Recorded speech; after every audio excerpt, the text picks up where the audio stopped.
Hello and welcome to Cooking the Books with Heather. Today we're going to be using the stewed tomatoes we made in our last video, which I will link up here. And we're going to be making stewed tomato shirred eggs with ham chips. These are just basically eggs baked in the stewed tomatoes. So it's kind of like a southern version of the shakshuka that's been all over the internet in the past couple years, just not spiced that way. So first thing I need to do is start making my ham chips. You can use either country ham or prosciutto, but they have to be really thin slices, and prosciutto comes that way, so that's what I decided to use. So I just bought a package of that, and we're gonna just make as many as fit on my baking sheet. So my oven is heated to 350, and you definitely want to put these on a baking parchment paper or a baking mat, like a Silpat. I like parchment. So that's what I'm using, and I'm just going to lay these all out in single pieces. So you don't want these touching, and you want them to be flat on the pan.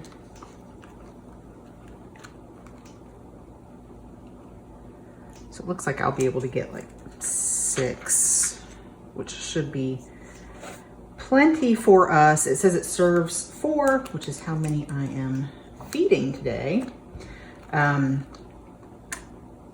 She says that she will serve these with wilted bitter greens, crusty bread, or grits. So I've got some grits today. Oh, it looks like 6 pieces is what I have, so that is perfect. It will fit exactly on my baking sheet. So I've got my grits going in a pan on the stove, and they'll just kind of sit there until we are ready. But, all right, there we go. Our prosciutto is on the pan, and now what we're gonna do is put another piece of parchment paper or baking mat or whatever on top, and another baking sheet on top of that. So that will help keep it flat so it won't crumple up. I've made this type of thing before, baked prosciutto chips. They're really delicious without doing this, and it's usually fine, but we'll do what she says. These go in my 350 degree oven in the middle rack for 12 to 15 minutes. So you want it to be crisp, and she says 2 shades browner, so we'll check that after about 12 minutes. So my ham's in the oven, my prosciutto's in the oven, and the next thing I need to do is warm up my stewed tomatoes. I did try this after we made it, but did not want to cook this until later, so I put it in the refrigerator, which she says is best anyway, so we'll see. I took out the big stem of basil, but there's still a few pieces of basil in there, leaves, that's all right. So I'm gonna put this on the stove, just at medium. I might put a lid on it. We just need to warm this up. We're not really trying to cook it anymore, just get it warm so it doesn't start from cold in the oven. So I'm gonna get that going. It smells like delicious pork in here, but we're gonna check and see if we think these are done. I think they're still a little light, if you can see. We're gonna go for another 3 minutes, and that will be the 15 that she says, 12 to 15, so. Okay, so I'm gonna go ahead and get my eggs ready to go in the oven, because it'll take a couple minutes and then everything will be done. She says to spoon this into a 1.5 to 2 quart dish. I really want to pour it. I think I'm gonna pour it, but it does splatter, which is why I'm wearing the same clothes I was wearing yesterday, because I knew I was gonna get tomato all over me. But what we are gonna do is kind of try to make a little well. That's not gonna work. That's just not gonna work because it's too liquidy. All right, so what we need to do now is break the eggs into this mixture in a way that they don't all run together. So I feel like this could be wider, but this is what I have. I maybe should have used my slightly larger one, but you know, I'm going by the directions. This is almost 2 quart. So we're gonna go in with the eggs. Plenty of room between them. I don't think I will have plenty of room between them, but we'll do what we can. Trying to make at least the solids give me a little room there.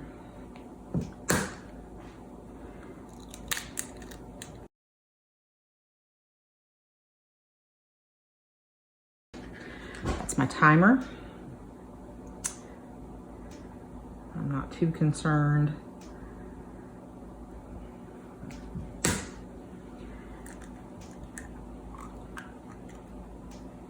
There we go. Yeah, I almost picked up my larger one of this size, and I should have. Oops, got a little bit of shell there. They're gonna run together apparently. See if I can help that not happen over here.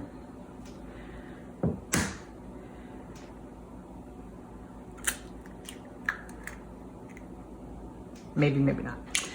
Anyway, so I'm gonna take my other stuff out of the oven. Out comes the prosciutto, and in goes the egg mixture. She says 12 minutes, center rack, uncovered. If you like them more runny, 10 minutes. If you like your yolks more runny. We like runny yolks, but set whites. So we're gonna try for the 12. I don't think these will actually get crispy. So I'm gonna stick these under the eggs for just a couple more minutes because I just don't think these will get crispy.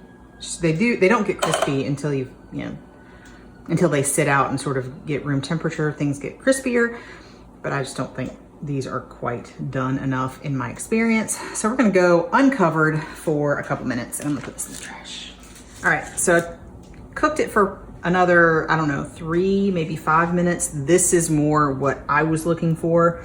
So we're gonna leave this on the pan and let it sit until it gets to room temperature, and it'll crisp up as it cools. So this is all ready. In fact, I'm gonna put it on my granite countertop so it cools faster. So at 12 minutes, they're nowhere near done, but I did open the oven several times, which is awful for baking and timing. So the whites are still clear.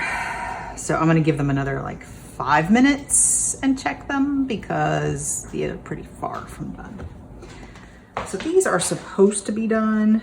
We've done like 20 minutes now. She says the whites should be a little jiggly, but I feel like they're still way too jiggly for me. I do not like egg whites that are severely undercooked.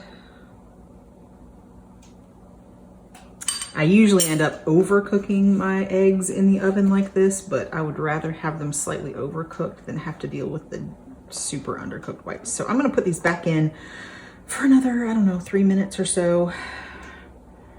I can pick it up. Here we go. I'm gonna call this done. It's probably overcooked. It's been like 23 minutes. And now all we have to do is sort of season the eggs.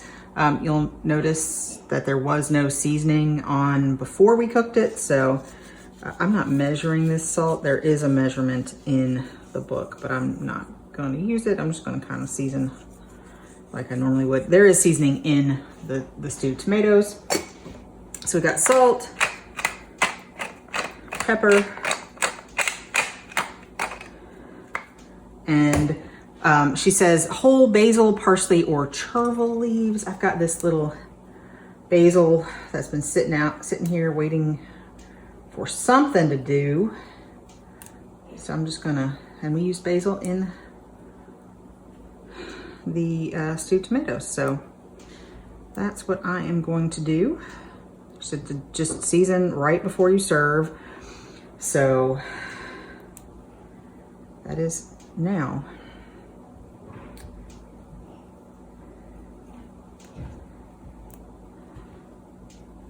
All right. Well, I am going to serve this up and we'll show you what it looks like when it's all on our plate. Oh, actually, no. She also says to season with some of this. So what I'm going to do is crumble up a piece. I don't know how. So in her picture, there are, there's a lot of very dark places on top of the tomato mixture, and I don't know how at 350 degrees you get that, because mine didn't do that at all. And maybe if so, if you do that, the egg whites would be a little bit less jiggly. It seems like it was broiled for a little bit, but that is not in the recipe, so that is not what I did. Anyway, we'll show you what it looks like on our plates and let you know what we think in just a minute.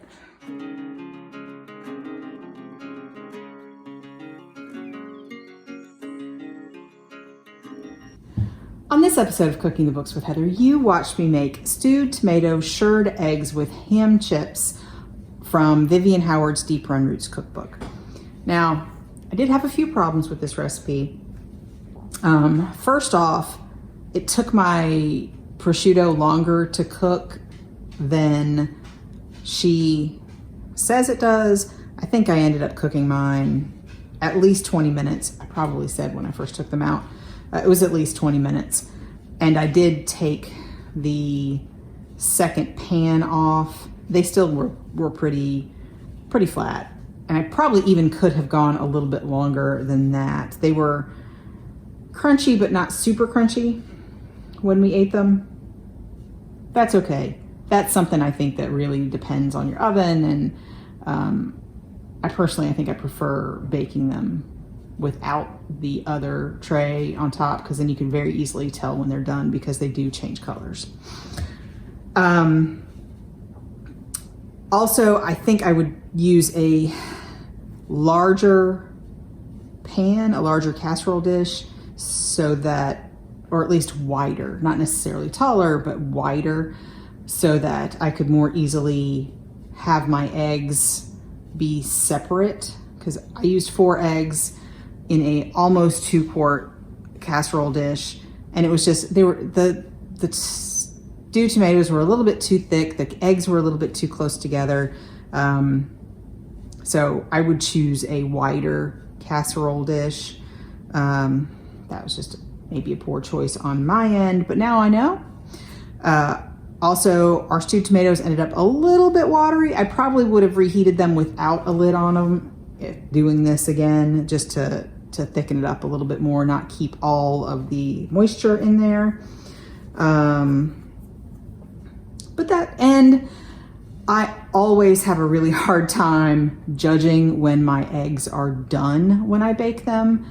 And in fact, the yolks were not runny. They were kind of jammy. They were not fully cooked and dry, but they were sort of like what people will call a jammy yolk. It was, like I said, not fully cooked, but also not runny. But the whites were also still a little too underdone for me, a little too jiggly. I don't know if a larger pan, a little more surface area would help that. Like I said, it really looks like this maybe has been broiled, but that is not in the instructions.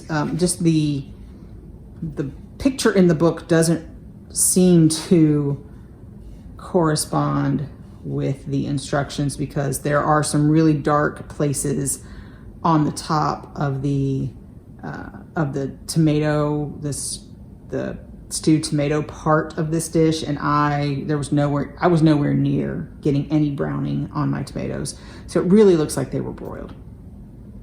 Maybe that would help, I'm not sure, but I do always have a hard time judging if my eggs are done correctly in the oven. So that's why I don't often do that. But it was really delicious. If once I got past the whites being a little bit underdone for me, serving it with the tomato sauce, well, the stewed tomatoes, and serving it with grits really helped sort of not feel like I was eating runny whites, if you know what I mean. It wasn't the yucky texture in my mouth because there were other things going on in there. It wasn't just an undercooked egg all by itself.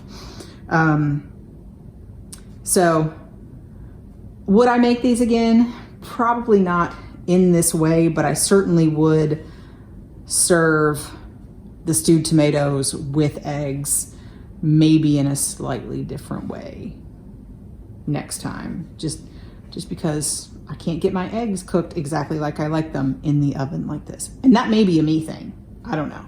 If you like cooking eggs in the oven and can get them where the whites are cooked but the yolks are runny, let me know in the comments down below exactly how you do that. Point me somewhere and I'll try it. But I have had no luck in anything. And I even cooked these probably at least 20 minutes, which is 8 minutes more than she suggests for a barely set yolk. But I also opened the oven a couple times because I was still trying to finish the prosciutto chips. Anyway, it was still delicious. It was great with grits. I think it would also be great with bread, like a crusty bread or a sourdough toast to sort of sop up some of that juice from the tomato would be really good, just in my opinion. So if you enjoyed watching me make this, please give me a thumbs up, hit the subscribe button, and come back and watch me make something else next week.